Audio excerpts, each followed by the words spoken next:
किसान वाला जंक्शन पर किसान भाइयों का स्वागत है। किसान भाइयों, आज हम बात करते हैं कपास की उक्त खेती की। कपास भारत में महत्वपूर्ण कृषि उपज में से एक है। भारत विश्व का दूसरा सबसे बड़ा कपास उत्पादन देश है। पहले नंबर पर चीन आता है। प्राकृतिक रेशे प्रदान करने वाली कपास भारत की सबसे महत्वपूर्ण रेशे वाली नकदी फसल है, जिसका देश की औद्योगिक व कृषि आर्थिक व्यवस्था में प्रमुख स्थान है।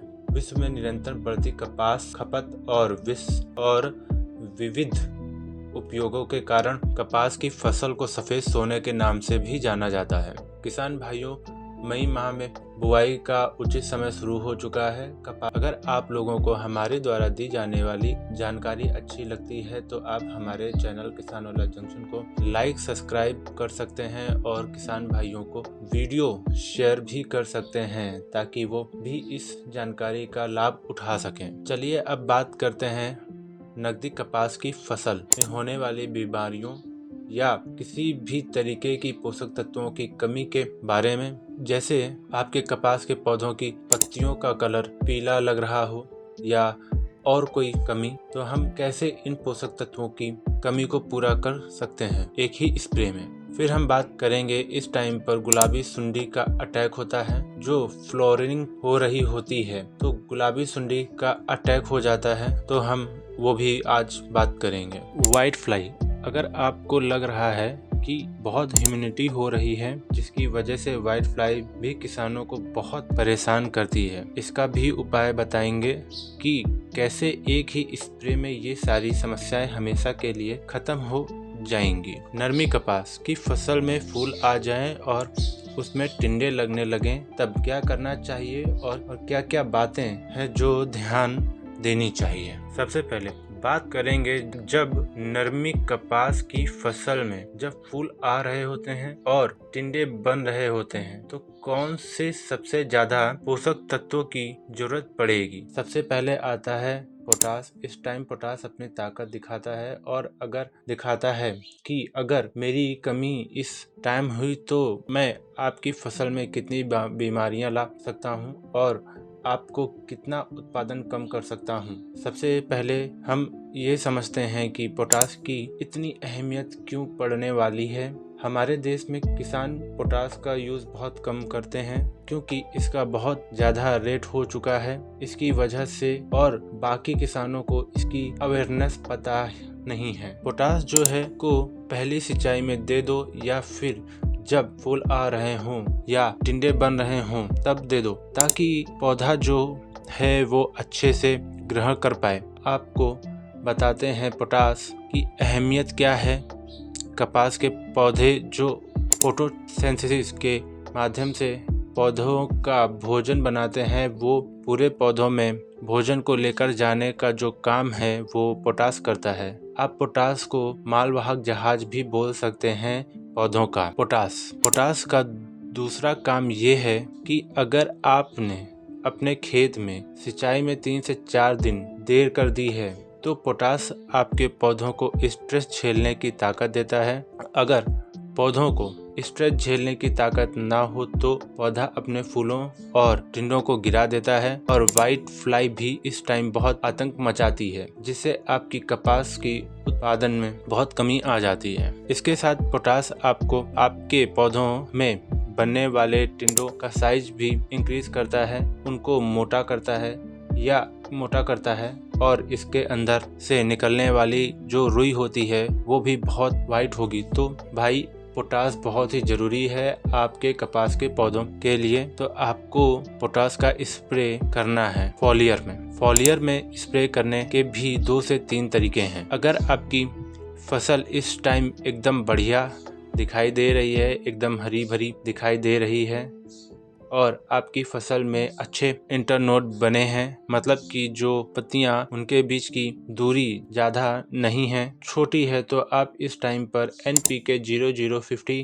पोटेशियम सल्फेट का स्प्रे कर दीजिए जब आपकी फसल इस अवस्था में हो। फिर दूसरी बात करते हैं पोटास का दूसरा तरीका। अगर आपकी फसल में हल्का पीलापन दिखाई दे रहा है और जो फूल आ रहे हैं वो भी नीचे गिर रहे हैं और कहीं ना कहीं फूलों, कहीं ना कहीं पौधों के अंदर नाइट्रोजन की कमी, फास्फोरस की कमी आप लोगों को दिखाई दे रही है, तो NPK 13045 पोटेशियम नाइट्रेट का स्प्रे कर सकते हैं। उसके अंदर जो 45% पोटेशियम होगा उसकी अवेलेबिलिटी हो जाएगी। या भी आपकी फसल में नाइट्रोजन की कमी नहीं है, जहां आपने नाइट्रोजन की कमी यूरिया से पूरी कर दिया हो या NPK 13045 का स्प्रे कर चुके हों, तो सबसे बेस्ट NPK 05234 का स्प्रे कर दीजिए। अगर आपके पौधों में पीलापन है तो वो खत्म हो जाएगा,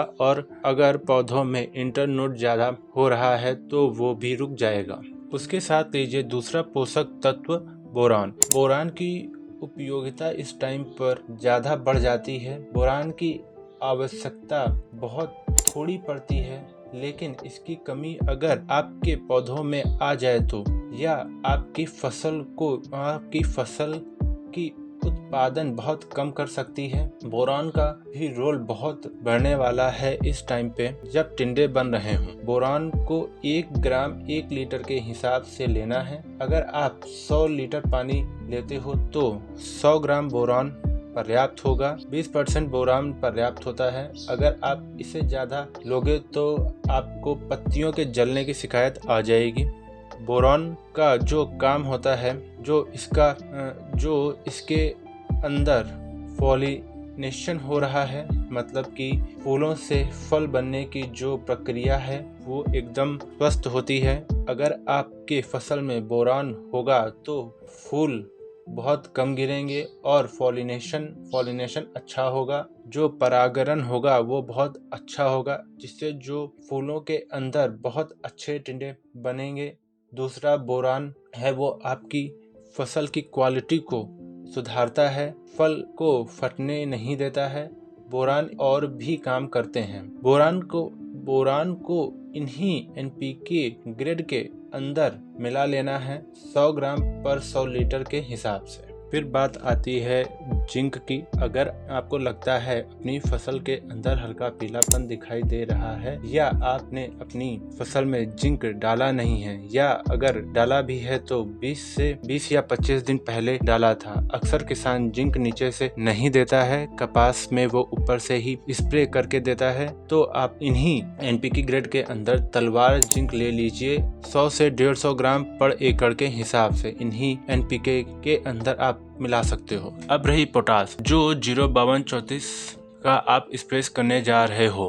05234 के अंदर जो 52% पोटास होता है, तो बहुत से लोगों के दिमाग में आएगा कि पोटास के साथ में जिंक का कैसे कॉम्बिनेशन बनेगा। तो जो चिलेटेड फॉर्म में जिंक आती है उनका बहुत अच्छा कॉम्बिनेशन बनता है और बहुत अच्छे रिजल्ट भी मिलते हैं इसका। और आपको इस बात का भी ध्यान रखना है कि इस टाइम पौधों के अंदर आपको पानी की कमी नहीं आने देना है। मतलब ये भी नहीं है कि खेत को आप पूरा दिन पानी भरा ही रखिए, और ऐसा भी नहीं है कि दोपहर के टाइम पौधे सूख जाएं, इनकी पत्तियां मुरझा जाएं, या भी नहीं होना चाहिए। आपको पर्याप्त मात्रा में नमी बनाए रखनी है। पौधों की लंबाई अगर बहुत ज्यादा हो रही है उसको भी रोकना जरूरी होता है। अगर पौधा जरूरत से ज्यादा बढ़ रहा है, उसका इंटरनोड ज्यादा बड़ा हो रहा है, या तो उसमें उनके इंटरनोड बढ़ने से रोकना होता है। इंटरनोड के बढ़ने से रोकने के लिए हम BGR की आवश्यकता पड़ेगी। BGR के अंदर कौन सा यूज करना है? पहला प्लेनोफिक्स आता है, उसका स्प्रे करना होता है। प्लेनोफिक्स करने से फूल तो रुक जाएंगे, लेकिन पौधों की ग्रोथ इतनी नहीं रुकेगी। अगर आपको खाली फूल रोकना है तो प्लेनोफिक्स स्प्रे कर सकते हो इन्हीं NPK के अंदर मिला के।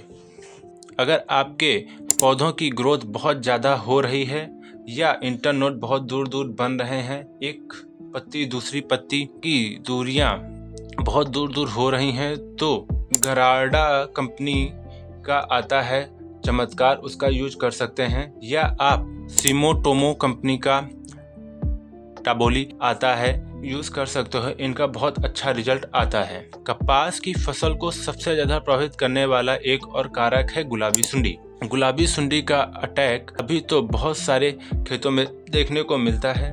सुंडी और व्हाइट फ्लाई को कंट्रोल करने के लिए मैं आपको जो कीटनाशक बता रहा हूँ, इन दोनों को मिक्स कॉम्बिनेशन स्प्रे करना है। दोनों को अलग अलग करने की कोई ज़रूरत नहीं है। सबसे पहले बात करते हैं सुंडी कंट्रोल करने की। इस टाइम सुंडी की ज़्यादा समस्या होती है। सबसे पहले हम रखते हैं रॉनफ्रिन, दूसरे नंबर पे आता है डाइनोटोल, तीसरे नंबर पर आता है कोरोगेन, चौथे नंबर पर आता है एमिलिगो। इन चारों में से कोई एक आप यूज़ कर सकते हैं। इसके साथ व्हाइट फ्लाई को कंट्रोल करने के लिए या तो आप लेना लीजिए या आप उलाला लीजिए, या तीसरे नंबर पे आता है पोलो। इस तीनों में से आप कोई भी एक ले सकते हैं। इस टाइम जो पानी की मात्रा रखनी है सुंडी के लिए, जो कंपनी के द्वारा आपको बताई जाए, पर एकड़ के हिसाब से उतना ही आपको मटेरियल लेना है। इन बीमारियों से आपने अपनी कपास की फसल को बचा लिया है तो आप कपास की फसल का एक बहुत अच्छा उत्पादन ले पाओगे।